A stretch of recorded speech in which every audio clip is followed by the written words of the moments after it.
Hello everyone, welcome to my YouTube channel alchemist chemistry. आज हम class 12th की chemistry शुरू करने जा रहे हैं, जिसको हम यूनिट फर्स्ट सॉलिड स्टेट से शुरू करेंगे। देखिए, हमने क्लास 11th की फर्स्ट यूनिट में पढ़ा था कि कोई भी मैटर जो होता है किस फॉर्म में हमें मिलता है, सॉलिड, लिक्विड या फिर गैस की फॉर्म में। लिक्विड और गैस स्टेट के बारे में हम पहले पढ़ चुके 11th क्लास में। क्लास 12th में सॉलिड स्टेट के बारे में हम डिटेल से पढ़ेंगे। तो देखिए, सॉलिड स्टेट क्या होती है, ये कैसे स्टेट होती है मैटर की। ये एक ऐसी स्टेट होती है जिसमें जो मैटर होता है वो किस फॉर्म में मिलता है हमें, रिजिड फॉर्म में, जिसकी एक डेफिनेट शेप होती है और डेफिनेट वॉल्यूम होती है। हम क्लास 11th में भी ये पढ़ के आए थे कि जो सॉलिड होती है वो क्या होती है, that form of matter which possesses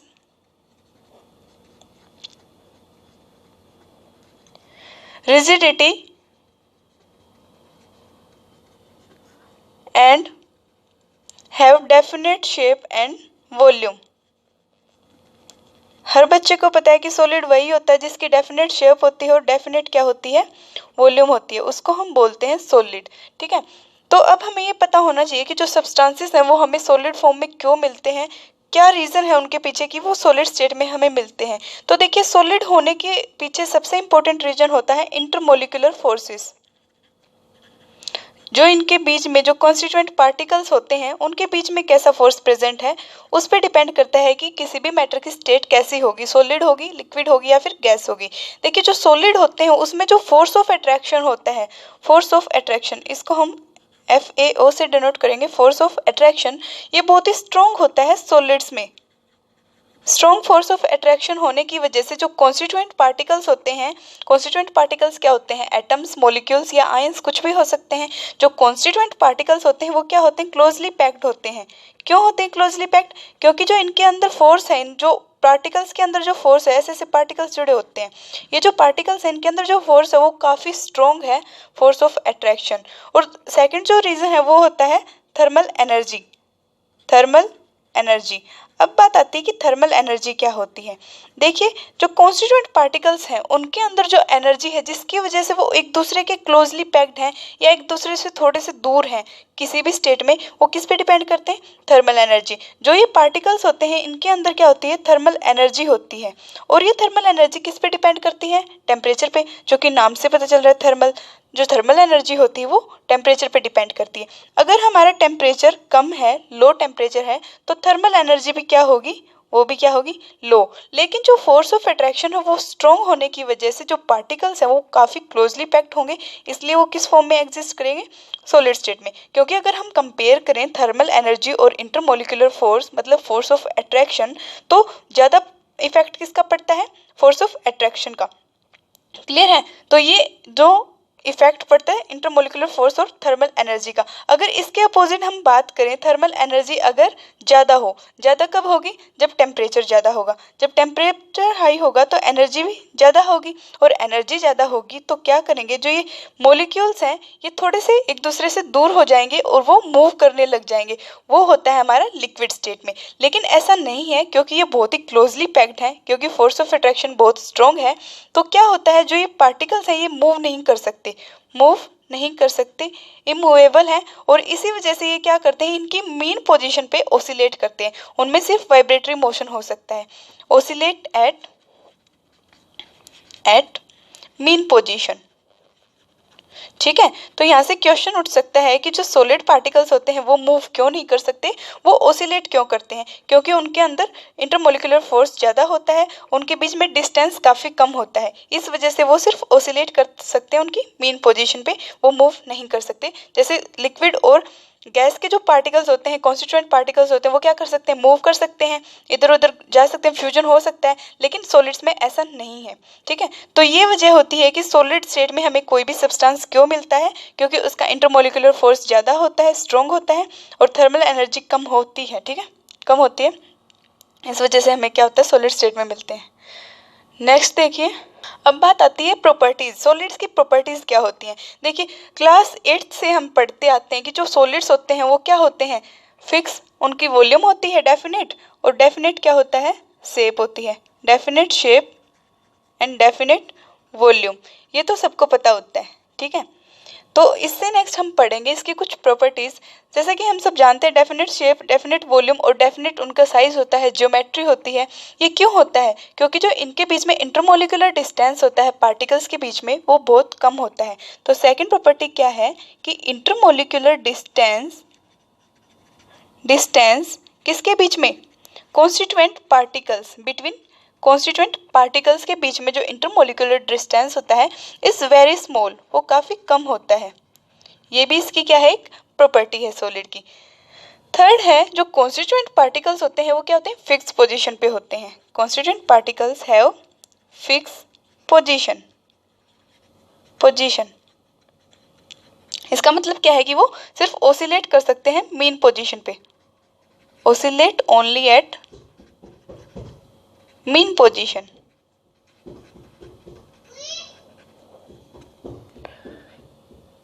और जो इनकी डेंसिटी होती है वो भी हाई होती है, हाई डेंसिटी।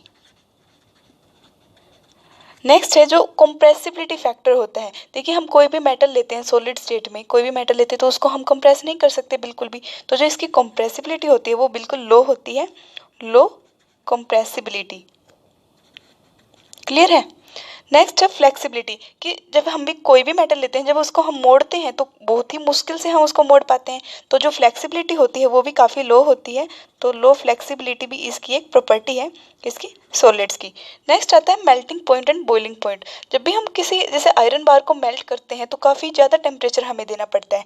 तो जो इसका मेल्टिंग पॉइंट और बॉइलिंग पॉइंट होता है वो काफ़ी हाई होता है, high melting and boiling point. Clear है? नेक्स्ट आता है डिफ्यूजन। डिफ्यूजन इसमें होता ही नहीं क्योंकि गैसेस में और लिक्विड्स के पार्टिकल्स तो दूर दूर जा सकते हैं लेकिन सॉलिड में ऐसा नहीं होता। तो लो डिफ्यूजन होता है इसमें। ठीक है? नेक्स्ट आता है कि कंडक्टिविटी कैसी होती है। जैसे कि हम सब जानते हैं जो सॉलिड्स होते हैं अगर उनमें हम लें मेटल्स वगैरह लें तो ये क्या होते हैं? गुड कंडक्टर होते हैं हीट के, good conductor of heat and electricity. ठीक है? तो ये कुछ इसकी प्रॉपर्टीज थी सॉलिड्स की। आई होप आपको क्लियर होगा। बिल्कुल इजी है। क्या होता है? Definite shape, definite volume. Next क्या है? इंटरमोलिकुलर डिस्टेंस काफ़ी कम होता है कंस्टिट्यूएंट पार्टिकल्स में। और जो कंस्टिट्यूएंट पार्टिकल्स होते हैं वो क्या करते हैं? ऑसिलेट करते हैं उनकी मेन पोजीशन पे, क्योंकि उनके बीच में डिस्टेंस काफ़ी कम होता है, वो मूव नहीं कर पाते। इसकी डेंसिटी ज़्यादा होती है, कंप्रेसिबिलिटी और फ्लेक्सिबिलिटी काफ़ी कम होती है। मेल्टिंग पॉइंट और बॉइलिंग पॉइंट सॉलिड्स का काफ़ी ज़्यादा होता है जबकि डिफ्यूजन इनमें नहीं होता। और ये क्या होते हैं? गुड कंडक्टर होते हैं हीट और इलेक्ट्रिसिटी। ठीक है। नेक्स्ट है क्लासिफिकेशन ऑफ सॉलिड्स। जो सॉलिड्स हैं उसको भी दो टाइप्स में बांटा गया है। फर्स्ट है क्रिस्टलाइन सॉलिड्स, सेकंड है अमोर्फस सॉलिड्स। तो देखिए क्रिस्टलाइन सॉलिड्स और अमोर्फस सॉलिड्स को क्या होता है इस यूनिट में हमने मेनली पढ़ना है क्रिस्टलाइन सॉलिड, लेकिन इनके बीच में डिफरेंस पूछा जाता है काफ़ी टाइम्स एग्जाम्स में। तो देखिए क्रिस्टलाइन सॉलिड्स क्या होते हैं। जो क्रिस्टलाइन सॉलिड्स होते हैं इनके अंदर जो कॉन्स्टिट्यूएंट पार्टिकल्स होते हैं वो काफ़ी अरेंज होते हैं एक रेगुलर मैनर में। ये क्या होता है? 3D डायमेंशन में क्या होते हैं? अरेंज होते हैं एक रेगुलर मैनर में। ठीक है? रेगुलर अरेंजमेंट होती है इनकी, regular arrangement of constituent particles. ठीक है? जबकि जो अमोर्फस होता है इसमें जो अरेंजमेंट होती है वो इररेगुलर होती है, इररेगुलर अरेंजमेंट। क्लियर है? ये जो है क्रिस्टलाइन सॉलिड्स जो होते हैं लॉन्ग रेंज ऑर्डर होते हैं। लॉन्ग रेंज ऑर्डर का मतलब क्या है? अब लॉन्ग रेंज ऑर्डर का मतलब है कि जितने भी पार्टिकल्स जुड़े होंगे जो पैटर्न बना रहे होंगे वो काफ़ी लॉन्ग रेंज होगा, वो बार बार रिपीट होगा, पेरियोडिकली वो पैटर्न बनता है। जैसे हमने यहाँ पे एक मॉलिक्यूल ले लिया है, क्या होता है? एटम का बिल्कुल सेंटर पॉइंट हम यूज़ करते हैं, इसके चारों तरफ एटम्स होते हैं। ठीक है? ऐसे एटम होता है हम लेकिन मॉलिक्यूल्स का यूज करते हैं। हमने सेकेंड एटम ले लिया, थर्ड, फोर्थ, फिफ्थ। तो इनका क्या होता है? एक रेगुलर मैनर होता है। फिर नीचे क्या आएगा? इस तरह के रेगुलर मैनर्स बनते हैं, उनको हम बोलते हैं लॉन्ग रेंज ऑर्डर। या फिर एक और एग्जांपल की हेल्प से अगर देखें हमारे पास क्या होता है, अगर इस तरह का मॉलिक्यूल है तो सेकंड भी इस तरह का ही होगा, वो अपने आप को रिपीट करता रहता है अपनी शेप को। ठीक है? इससे समझ आएगा क्लियरली। ये होता है हमारा लॉन्ग रेंज ऑर्डर। जबकि अमोर्फस क्या होते हैं? Short range order, short range order होता है अमोर्फस में। क्लियर है? शॉर्ट रेंज का मतलब क्या है कि यहाँ पे कोई मॉलिक्यूल्स हैं ऐसे ऐसे जुड़े हुए हैं, रेगुलर चल रहे हैं, आगे जाके क्या होंगे? इरेगुलर हो जाएंगे, कोई भी शेप बना लेंगे, उसको हम बोलते हैं शॉर्ट रेंज ऑर्डर। क्लियर है? नेक्स्ट पॉइंट क्या है कि जो क्रिस्टलाइन सॉलिड्स होते हैं इनकी जो शेप होती है वो कैसी होती है, डेफिनेट शेप होती है, डेफिनेट शेप। जबकि अमोर्फस सॉलिड्स की क्या होती है, इरेगुलर शेप या फिर इनडेफिनेट शेप बोल सकते हैं हम, इनडेफिनेट, डेफिनेट शेप। क्लियर है। नेक्स्ट पॉइंट है मेल्टिंग पॉइंट, कि मेल्टिंग पॉइंट कैसा होता है क्रिस्टल्स का। जो क्रिस्टलाइन सॉलिड्स होते हैं उनका मेल्टिंग पॉइंट शार्प होता है। शार्प का मतलब क्या है कि एक फिक्स टेम्परेचर होता है कि उस टेम्परेचर पे आने के बाद वो सॉलिड क्या हो जाएगा, मेल्ट हो जाएगा। लेकिन अमोर्फस सॉलिड में ऐसा नहीं होता, उनका कोई भी फिक्स या फिर शार्प मेल्टिंग पॉइंट नहीं होता। वो क्या करते हैं, जैसे रबड़ ले लिया हमने एग्जाम्पल अमोर्फस सॉलिड का, तो उसको जब हम मेल्ट करने शुरू करेंगे तो वो शुरू में थोड़ा सा मेल्ट होगा, उसके बाद वो बिल्कुल लिक्विड फॉर्म में होगा। तो वो क्या करता है, ग्रेजुअली मेल्ट होता है over the range of temperature. तो जो ये होते हैं अमोर्फस सॉलिड, उनका मेल्टिंग पॉइंट हम कैसे बोलते हैं कि ये क्या करते हैं, melts over a temperature range, कि उनका एक रेंज होता है कि इतने टेम्परेचर से इतने टेम्परेचर के बीच में वो क्या करेगा, मेल्ट होना शुरू हो जाएगा और लास्ट में क्या कर लेगा, लिक्विड फॉर्म में आ जाएगा। ठीक है। और जो इनका हीट ऑफ फ्यूजन होता है, क्रिस्टलाइन सॉलिड का हीट ऑफ फ्यूजन डेफिनेट होता है, definite heat of fusion. Sharp melting point है तो इनका हीट ऑफ फ्यूजन डेफिनेट होता है, जबकि इनका क्या होता है, डेफिनेट हीट ऑफ फ्यूजन नहीं होता, do not have definite heat of fusion. Clear है। नेक्स्ट है, नेक्स्ट इनमें डिफरेंस क्या होता है, जो क्रिस्टलाइन सॉलिड्स होते हैं वो कैसे होते हैं, एनआइसोट्रोपिक होते हैं, एनआइसोट्रोपिक नेचर। जबकि अमोर्फस कैसे होते हैं, आइसोट्रोपिक, आइसोट्रोपिक नेचर। अब पूछेंगे कि आइसोट्रोपिक और एनाइसोट्रोपिक क्या होता है। तो एनाइसोट्रोपिक नेचर हम जब बोलते हैं, जब भी किसी सॉलिड या किसी भी सब्सटेंस की फिजिकल प्रॉपर्टीज जैसे रिफ्रैक्टिव इंडेक्स, थर्मल एक्सपेंशन या फिर इलेक्ट्रिकल कंडक्टिविटी, वो डिफरेंट हो डिफरेंट डायरेक्शन में, तो उसको हम बोलेंगे एनाइसोट्रोपिक। अब कुछ बच्चे क्या करते हैं, अमोर्फस ए से शुरू होता है, एनाइसोट्रोपिक भी ए से शुरू होता है, तो वो बोलते हैं कि अमोर्फस एनाइसोट्रोपिक होता है। यहाँ पे कंफ्यूजन क्रिएट होती है, लेकिन ऐसा नहीं है, अपोजिट है। तो एनाइसोट्रोपिक क्या होता है, फिजिकल प्रॉपर्टीज, पीपी से हम बोलेंगे फिजिकल प्रॉपर्टीज। फिजिकल प्रॉपर्टीज क्या क्या है, रिफ्रैक्टिव इंडेक्स, थर्मल एक्सपेंशन या फिर इलेक्ट्रिकल कंडक्टिविटी, ये क्या होती है, फिजिकल प्रॉपर्टीज डिफरेंट होती हैं in different direction, different in different directions, अलग अलग डायरेक्शन में प्रॉपर्टीज अलग अलग होंगी, तो उसको हम बोलेंगे एनाइसोट्रोपिक नेचर। और जो भी सब्सटेंस ये प्रॉपर्टी शो करेगा एनाइसोट्रोपी, उसको हम बोलेंगे एनाइसोट्रोपिक सब्सटेंस। जबकि आइसोट्रोपिक क्या होता है, physical properties are same in all direction, same in all direction, किसी भी डायरेक्शन में हम जाएं, ये जो प्रॉपर्टीज हैं इनकी वैल्यूज क्या आएगी, सेम आएगी, उसको हम बोलेंगे आइसोट्रोपिक नेचर। ठीक है। अगर हम बात करें क्रिस्टलाइन सॉलिड की, जब हम उनको नाइफ से कट करते हैं, एक शार्प नाइफ से, तो वो क्या करता है, बिल्कुल क्लीन क्लीवेज देता है, क्लीन कट आता है, बिल्कुल प्लेन। ठीक है, जब उसको कट करते हैं। जबकि जो ये होता है आइसोट्रोपिक होता है, उसमें क्या होता है, इरेगुलर कट बनता है। वो जैसे अगर हम रबड़ को काटना शुरू कर दें, रबड़ को काटेंगे खींच के, तो उसको जब भी कट करके अलग अलग देखेंगे तो उसमें क्या होगा, थोड़े से इरेगुलर होगा, वो बिल्कुल क्लीन नहीं होगा। तो ये क्या होता है, इनमें डिफरेंस होता है। ये जो क्रिस्टलाइन होता है ये होता है क्लीन क्लीवेज, जबकि अमोर्फस कैसा होता है, इरेगुलर कट देता है हमें। जो क्रिस्टलाइन सॉलिड्स होते हैं उनको हम ट्रू सॉलिड्स भी बोलते हैं, ट्रू सॉलिड्स। और अमोर्फस सॉलिड को हम क्या बोलते हैं, शूडो सॉलिड, शूडो सॉलिड्स, या फिर इनको एक और नाम से जाना जाता है सुपर कूल्ड लिक्विड्स। अब बात आती है कि इनको सुपर कूल्ड लिक्विड्स क्यों बोला जाता है। जो अमोर्फस सॉलिड्स होते हैं उनकी कुछ प्रॉपर्टीज लिक्विड से मैच करती हैं, जैसे कि वो क्या करता है, उनके अंदर क्या होती है, फ्लूइडिटी होती है, फ्लूइडिटी। अब बात आती है कि अब फ्लूइडिटी कैसे बोल सकते हैं किसी भी अमोर्फस को। तो देखिए एक एग्जांपल से देखेंगे, बहुत पुरानी जो बिल्डिंग्स होती हैं, लगभग 20-25 साल पुरानी जो बिल्डिंग्स होती हैं, अगर हम उनकी खिड़कियों के कांच को देखें, शीशे को देखें, तो क्या होता है, जो शीशा होता है टॉप से तो क्या होता है, पतला होता है, और जो बॉटम होती है उसकी वो थिक होती है। वो क्या करता है, कुछ टाइम के बाद जब वो टाइम बीतता जाता है तो वो जो ग्लास होता है वो बह जाता है नीचे की तरफ, बॉटम की तरफ, और बॉटम क्या हो जाती है, थिक हो जाती है, जबकि जो टॉप होता है वो कैसा रहता है, पतला हो जाता है। तो इस तरह से हम बोल सकते हैं कि जो अमोर्फस सॉलिड्स होते हैं उनके अंदर क्या होती है, फ्लूइडिटी होती है। इसी वजह से उसको हम क्या बोलते हैं, सुपर कोल्ड लिक्विड्स बोलते हैं। ठीक है, अगर एग्जाम्पल की बात करें हम, तो जो अमोर्फस सॉलिड्स होते हैं उसमें हम एग्जाम्पल लेंगे रबड़ का, रबड़, टेफलॉन है, या फिर सेलोफोन, पीवीसी, पीवीसी क्या होता है, पॉलीविनाइल क्लोराइड, और फाइबर ग्लास, ये सब क्या होते हैं, अमोर्फस सॉलिड्स होते हैं।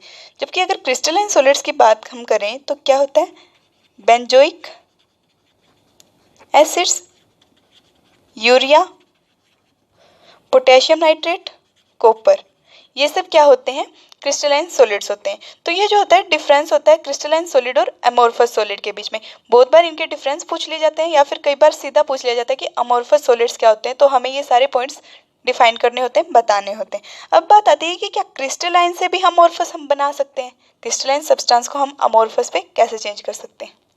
Conversion into amorphous, conversion of crystalline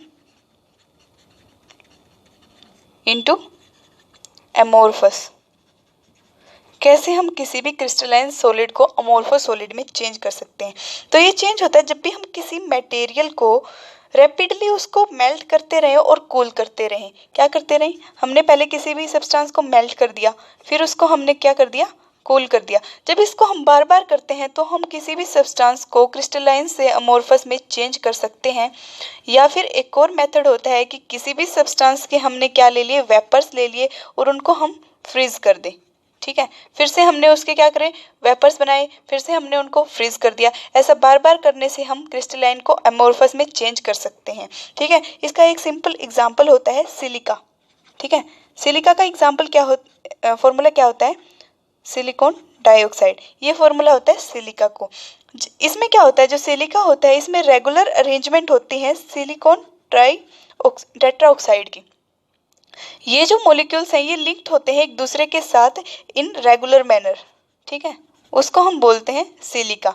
जबकि जब इसको हम क्या करते हैं, मेल्ट करते हैं, कूल करते हैं, मेल्ट करते हैं, कूल करते हैं, तो ये किस में चेंज हो जाता है, क्वार्ट्ज में, क्वार्ट्ज, जिसका फॉर्मूला भी क्या होता है, सिलिकॉन डाइऑक्साइड, यही फॉर्मूला होता है। लेकिन डिफरेंस क्या होता है, इसके अंदर क्या था, रेगुलर लिंक थे, रेगुलर अरेंजमेंट थी, जबकि इसके अंदर क्या होता है, सिलिकॉन टेट्राऑक्साइड की इररेगुलर लिंकेज होती है, इरेगुलर अरेंजमेंट होती है, या फिर वो लिंक्ड होते हैं एक दूसरे के साथ इरेगुलर मैनर में, ये डिफरेंस होता है। तो इस तरह से हम चेंज कर सकते हैं। देखिए फॉर्मूला बिल्कुल सेम है, लेकिन अरेंजमेंट की वजह से वो क्या हो रहा है, डिफरेंस क्रिएट कर रहा है, वो क्या बन रहा है, सिलिका और क्वार्ट्ज। ठीक है, नेक्स्ट आता है क्रिस्टलाइन सॉलिड्स का क्लासिफिकेशन, कि जो क्रिस्टलाइन सॉलिड्स होते हैं इसको भी हमने 4 टाइप्स में क्लासीफाई किया है।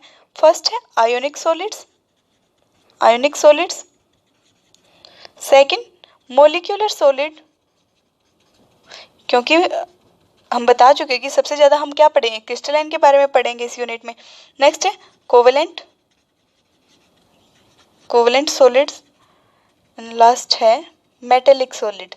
तो इन 4 टाइप्स में सॉलिड्स को बांटा गया है। कौन से सॉलिड को, क्रिस्टलाइन सॉलिड को। अब अलग अलग से इनको हम पढ़ेंगे। देखिए, तो हम बात करते हैं क्लासिफिकेशन ऑफ क्रिस्टलाइन सॉलिड्स की। सबसे पहले हम 3 टाइप्स के बारे में पढ़ेंगे, लास्ट में हम पढ़ेंगे मॉलिक्यूलर सॉलिड्स के बारे में, क्योंकि जो मॉलिक्यूलर सॉलिड होता है उसको भी अगेन हमने क्या किया, फर्दर क्लासीफाई किया है 3 पार्ट्स में। तो सबसे पहले देखिए जो आयनिक सॉलिड्स होता है, अगर हम करें बात कॉन्स्टिट्यूएंट पार्टिकल्स की, कॉन्स्टिट्यूएंट पार्टिकल्स, तो आयनिक सॉलिड्स के अंदर कॉन्स्टिट्यूएंट पार्टिकल्स क्या क्या होते हैं, जैसे कि नाम से पता चल रहा है आयनिक तो आयंस होंगे। जो कॉन्स्टिट्यूएंट पार्टिकल्स होते हैं वो पॉजिटिव एंड नेगेटिव आयंस होते हैं, जिनको हम कैटायन एंड एनायंस बोलते हैं, जैसे Na positive and Cl negative. अगर हम बात करें कोवेलेंट की, तो इसमें क्या होता है, non metal atoms constituent particles का काम करते हैं, नॉन मेटल एटम्स। जबकि जो मेटेलिक सॉलिड्स होते हैं उसमें क्या होता है, positive charged metal ion, positive charged metal ion and free electron, ये क्या होते हैं, कॉन्स्टिट्यूएंट पार्टिकल्स होते हैं। अब बात आती है आयनिक सॉलिड की, अगर हम बात करें तो इसमें जो बॉन्डिंग होती है वो कैसी होती है, बॉन्डिंग या फिर फोर्स ऑफ अट्रैक्शन। तो जो आयोनिक सॉलिड्स होता है इसके अंदर क्या होता है, strong electrostatic force of attraction काम करता है। Strong electrostatic force of attraction, इस तरह से हम इसको डिनोट कर सकते हैं FOA से। ठीक है, मेल्टिंग पॉइंट और बॉइलिंग पॉइंट की बात अगर हम करें, melting point and boiling point, जो आयनिक सॉलिड्स का मेल्टिंग पॉइंट और बॉइलिंग पॉइंट होता है वो काफ़ी स्ट्रॉन्ग होता है। क्या होता है, हाई होता है। हाई क्यों होता है, क्योंकि जो इलेक्ट्रोस्टैटिक फोर्स ऑफ अट्रैक्शन है वो काफ़ी स्ट्रॉन्ग है, तो ये क्या होते हैं, क्लोजली पैक्ड होते हैं, इस वजह से इनका जो मेल्टिंग पॉइंट और बॉइलिंग पॉइंट होता है वो काफ़ी हाई होता है। नेक्स्ट अगर हम बात करें कंडक्टिविटी की, आयनिक सॉलिड्स कैसे कंडक्टर्स होते हैं, तो जो ये आयनिक सॉलिड्स होते हैं सॉलिड स्टेट में ये इंसुलेटर का काम करते हैं। इंसुलेटर किसमें, सॉलिड स्टेट में। जबकि अगर इसको हम मोल्टन स्टेट या फिर एक्विस स्टेट में देखें तो ये क्या होते हैं, गुड कंडक्टर्स होते हैं। ठीक है, क्योंकि गुड कंडक्टर कैसे होते हैं, मोल्टन स्टेट में। जब उसको हम मोल्टन स्टेट में लेके आते हैं तो आयंस टूट जाते हैं, और आयंस क्या कर सकते हैं, फ्रीली मूव कर सकते हैं, और मूव कर सकते हैं तो वो क्या करेंगे, ट्रांसफर करेंगे हीट का या फिर इलेक्ट्रिसिटी का। तो इस तरह से वो क्या होते हैं, गुड कंडक्टर्स होते हैं इन मोल्टन स्टेट। जबकि सोल्युबिलिटी की अगर बात करें तो आयनिक सॉलिड्स क्या होते हैं, सोल्यूबल होते हैं पोलर सॉल्वेंट्स में। Soluble in polar solvent, clear है। अब देखिए जो फिजिकल नेचर कैसा होता है, आयनिक सॉलिड जो है फिजिकली अगर हम देखें तो वो क्या होते हैं, हार्ड होते हैं। ठीक है, और एग्जाम्पल देखें तो एग्जाम्पल हम ले सकते हैं NaCl, सोडियम क्लोराइड। ठीक है, क्योंकि ये क्या होते हैं, काफ़ी क्लोजली पैक्ड होते हैं। मैग्नीशियम ऑक्साइड, जिंक सल्फाइड या फिर कैल्शियम फ्लोराइड, ये सब क्या होते हैं, आयनिक सॉलिड्स होते हैं। ठीक है, नेक्स्ट आता है कोवेलेंट सॉलिड्स। कोवेलेंट सॉलिड्स के जो कॉन्स्टिट्यूएंट पार्टिकल्स होते हैं वो नॉन मेटल एटम्स होते हैं। और अगर हम बॉन्ड की बात करें तो कोवेलेंट से नाम से पता चल रहा है, तो बॉन्ड कैसा होगा, कोवेलेंट बॉन्ड। कोवेलेंट बॉन्ड होता है, और जो मेल्टिंग पॉइंट होता है वो हाई होता है, हाई मेल्टिंग पॉइंट। ये क्या होते हैं, ये भी इंसुलेटर्स होते हैं। ठीक है, इंसुलेटर्स। लेकिन इसमें एक एक्सेप्शन होती है। एक्सेप्शन क्या है, ग्रेफाइट की। इसमें वैसे इसका एग्जांपल अगर हम ले तो डायमंड होता है, क्वार्ट्ज होता है, ड्राई आइस होता है, ये सब इसके क्या है, एग्जांपल है। डायमंड, सिलिकॉन डाइऑक्साइड, क्वार्ट्ज और ड्राई आइस, ये सब इसके एग्जांपल है। लेकिन इसमें एक एक्सेप्शन आती है। एक्सेप्शन क्या है, ग्रेफाइट की। ग्रेफाइट, जो ग्रेफाइट होता है वो क्या होता है, सॉफ्ट होता है। लेकिन अगर हम दूसरे कोवेलेंट सॉलिड्स की बात करें तो वो क्या होते हैं, हार्ड होते हैं, हार्ड। जबकि ग्रेफाइट क्या होता है, सॉफ्ट होता है। ये इंपॉर्टेंट एग्जाम में आता है क्योंकि एक्सेप्शन है। ठीक है, ग्रेफाइट सॉफ्ट होता है, ऊपर से क्या है, गुड कंडक्टर होता है। लेकिन हमने अभी भी पढ़ा कि कोवेलेंट सॉलिड्स कैसे होते हैं, इंसुलेटर होते हैं। लेकिन ये क्या होता है, गुड कंडक्टर होता है, इलेक्ट्रिसिटी और किसका, हीट का। ठीक है, नेक्स्ट आता है, ये जो ग्रेफाइट है ये गुड कंडक्टर क्यों होता है या फिर ये सॉफ्ट क्यों होता है, ये इसके पीछे क्या वजह है। तो अगर हम बात करें कि जो डायमंड और ग्रेफाइट में डिफरेंस क्या है, इनके स्ट्रक्चर का। जो ग्रेफाइट होता है उसके हर एक लेयर में जो कार्बन एटम होता है वो 3 कार्बन एटम से जुड़ा हुआ होता है, और एक उसका क्या कर रहा है, फ्री है, फ्री इलेक्ट्रॉन कर रहा है। ठीक है, तो वो क्या कर सकते हैं, मूव कर सकते हैं, वो इलेक्ट्रिसिटी कंडक्ट कर सकते हैं। ये डिफरेंस होता है ग्रेफाइट और डायमंड के बीच में। नेक्स्ट आता है मेटेलिक सॉलिड। अगर हम मेटेलिक सॉलिड की अगर हम बात करें तो जो मेटेलिक सॉलिड में कॉन्स्टिट्यूएंट पार्टिकल्स होते हैं वो क्या होते हैं, पॉजिटिवली चार्ज मेटल आयंस और फ्री इलेक्ट्रॉन्स। किसका काम कर रहे हैं, कॉन्स्टिट्यूएंट पार्टिकल्स का।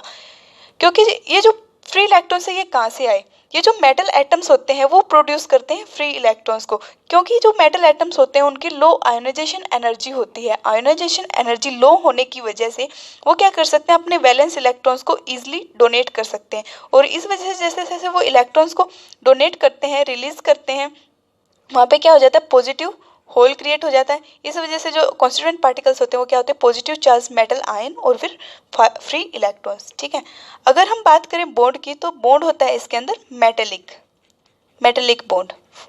ठीक है, जिसकी वजह से जुड़े हुए होते हैं। नेक्स्ट आता है मेल्टिंग पॉइंट की बात। जो मेल्टिंग पॉइंट होता है वो क्या होता है, हाई होता है, क्योंकि ये क्या होते हैं, क्लोजली पैक्ड होते हैं, स्ट्रॉन्ग मेटेलिक बॉन्ड होता है इसके अंदर। ठीक है, नेक्स्ट है ये, जैसे कि नाम से पता चल रहा है, मेटल्स क्या होते हैं, गुड कंडक्टर्स। तो ये क्या होते हैं, गुड कंडक्टर होते हैं इलेक्ट्रिसिटी और हीट के। और ये जो गुड कंडक्टर है सॉलिड स्टेट में भी होते हैं और मोल्टन स्टेट में भी होते हैं। ठीक है, फिजिकल स्ट्रक्चर की अगर हम बात करें तो ये क्या होते हैं, हार्ड होते हैं। ठीक है। और अगर एग्जाम्पल लें तो सारे मेटल्स और सारे एलोइज क्या होते हैं, मेटेलिक सॉलिड्स होते हैं, एलोइज एंड मेटल्स। क्लियर है। अब हम बात करते हैं मोलिकुलर सॉलिड की। जो मोलिकुलर सॉलिड्स होते हैं उसको तीन टाइप में क्या किया है, क्लासिफाई किया गया है। सबसे पहला होता है non polar molecular solids, second है पोलर और थर्ड है हाइड्रोजन बॉन्डेड मोलिकुलर सॉलिड्स। तो देखिए सबसे पहले हम बात करेंगे नॉन पोलर की। तो नॉन पोलर में जो कॉन्स्टिट्यूएंट पार्टिकल्स होते हैं वो क्या होते हैं, नोबल गैसेस के एटम होते हैं या फिर नॉन पोलर मॉलिक्यूल्स होते हैं। नोबल गैसेस एटम्स या फिर क्या होंगे, नॉन पोलर मॉलिक्यूल्स। ठीक है। और अगर पोलर में देखें तो पोलर में क्या होंगे, पोलर मॉलिक्यूल्स होंगे। पोलर मॉलिक्यूल्स का मतलब क्या है, डाइपोल्स बनेंगे, पॉजिटिव नेगेटिव चार्ज। जबकि हाइड्रोजन बॉन्डिंग में क्या होगा कि हाइड्रोजन एटम लिंक होगा किससे, इलेक्ट्रोनेगेटिव एटम से। इलेक्ट्रोनेगेटिव एटम का मतलब है नाइट्रोजन, फ्लोरीन या ऑक्सीजन, इन सब से हाइड्रोजन लिंक करेगा। वो क्या होते हैं, कॉन्स्टिट्यूएंट पार्टिकल्स होते हैं। ठीक है। अगर हम बात करें बॉन्डिंग की कि कौन सा फोर्स होता है इनके बीच में, तो जो नॉन पोलर होते हैं, हमने क्लास 11th में पढ़ा था कि कोई भी नॉन पोलर जो सब्सटेंसेस होते हैं उनके अंदर कौन सा फोर्स होता है, लंदन डिस्पर्जन फोर्स। कौन सा, लंदन डिस्पर्जन फोर्स। ठीक है। जो ये है, ये फोर्स कैसा है, वैंडरवाल फोर्स है, एक तरह का वैंडरवाल फोर्स में आता है। और इसमें कैसा होगा, पोलर मॉलिक्यूल है तो इसमें होगा डाइपोल डाइपोल अट्रैक्शन। ठीक है, डाइपोल डाइपोल अट्रैक्शन। ऐसे अगर आप टेबल से करोगे ना याद तो इजीली याद कर पाओगे, जबकि इसका तो नाम से पता चल रहा है हाइड्रोजन बॉन्डिंग होगी। ठीक है। अब अगर हम बात करें नेचर की तो सारे के सारे कैसे होते हैं, सॉफ्ट होते हैं। सबका नेचर कैसा होता है, फिजिकल नेचर की अगर हम बात करें तो तीनों ही सॉफ्ट होते हैं। हाइड्रोजन बॉन्डेड इनसे थोड़ा सा हार्ड होता है, थोड़ा सा। जो मेल्टिंग पॉइंट की अगर हम बात करें तो सभी का मेल्टिंग पॉइंट लो होता है, लेकिन सबसे कम होता है नॉन पोलर का, वेरी लो। इन दोनों का क्या होता है, low melting point. Conductivity, conductivity की अगर बात करें तो तीनों ही क्या होते हैं, इंसुलेटर्स होते हैं, इंसुलेटर्स। ठीक है। एग्जाम्पल देखिए इनके, डिफरेंस यहाँ पे क्या है, फोर्स ऑफ अट्रैक्शन के बीच में डिफरेंस है और एग्जाम्पल्स में। बाकी तीनों ही सॉफ्ट हैं, तीनों का ही टेम्परेचर लो है और इंसुलेटर्स होते हैं। अगर एग्जाम्पल की अगर हम बात करें तो नॉन पोलर में क्या होगा, हाइड्रोजन के मॉलिक्यूल्स होंगे, आयोडीन के या फिर CH4। CH4 में क्या नॉन पोलर है, कोई पोल्स नहीं बन रहे। अगर पोलर की बात करें तो हम एग्जाम्पल लेंगे HCl, SO2, इस तरह के। ठीक है। और इसमें हम करेंगे हाइड्रोजन बॉन्डिंग में बात H2O, CH4, NH3। Sorry CH4 नहीं होगा क्योंकि कार्बन क्या है, इलेक्ट्रोनेगेटिव एटम नहीं है। ये क्या होंगे, एग्जाम्पल्स होंगे हाइड्रोजन बॉन्डेड मोलिकुलर सॉलिड्स के। ठीक है। तो क्लियर है, क्रिस्टलाइन सॉलिड और अमोर्फस सॉलिड हमने पढ़ा, उनके बीच में डिफरेंस हमने पढ़ा। उससे नेक्स्ट हमने फिर से पढ़ा क्रिस्टलाइन सॉलिड की क्लासिफिकेशन, किसमें, 4 टाइप्स में।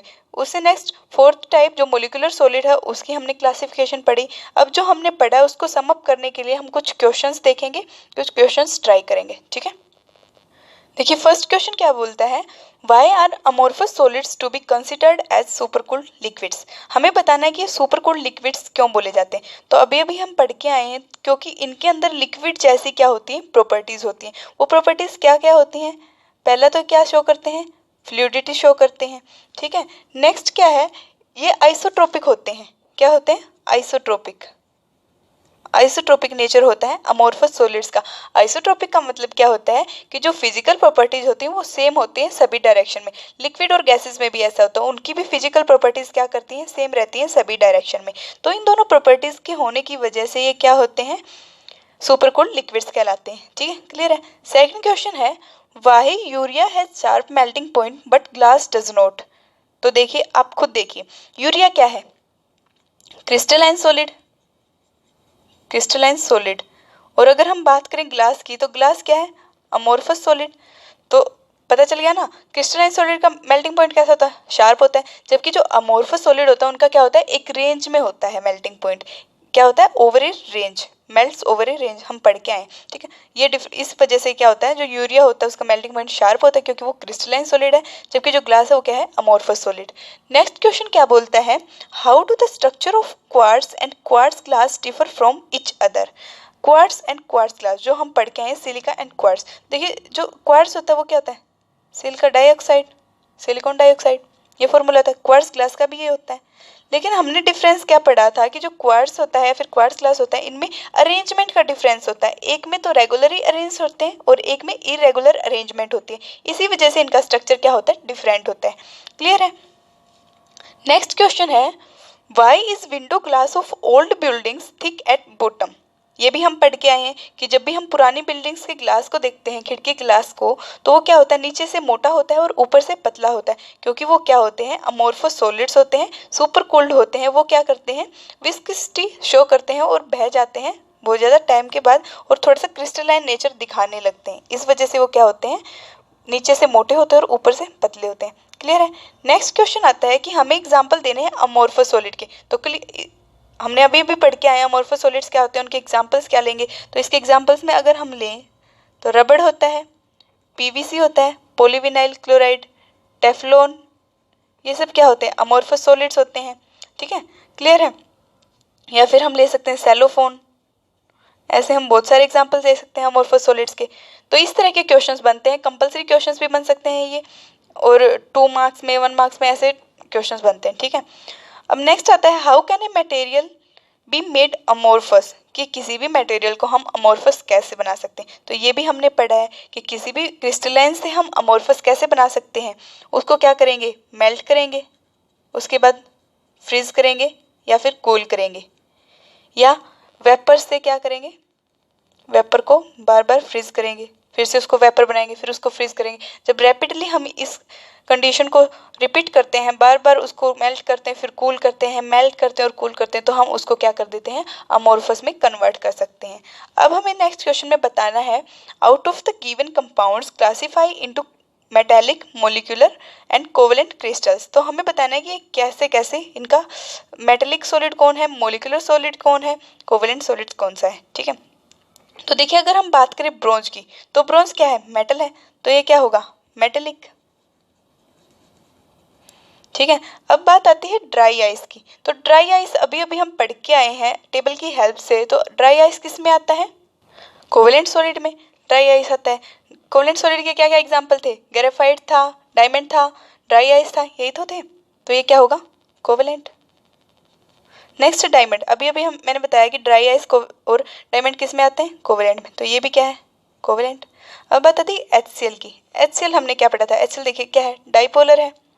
ठीक है, डाइपोलर क्या है, पॉजिटिव नेगेटिव चार्ज आ रहा है, तो इसका मतलब ये क्या है, पोलर है। और पोलर किसका था, मोलिकुलर सॉलिड का पार्ट, तो ये क्या है, मोलिकुलर सॉलिड। तो इस तरह के क्वेश्चंस बनते हैं हमारे एग्जाम में, ऐसे ऐसे क्लासीफाई करने होते हैं हमें। ठीक है, क्लियर है। तो जो आज का लेक्चर था वो हमारा इंट्रो लेक्चर था, हमने बिल्कुल बेसिक कंसेप्ट्स पढ़े हैं। नेक्स्ट लेक्चर में हम बात करेंगे स्पेस लैटिस की, crystal lattice, unit cell, primitive unit cell, ये सब क्या होते हैं, इन सब के बारे में हम बात करेंगे। आज के लिए इतना इनफ है। ठीक है।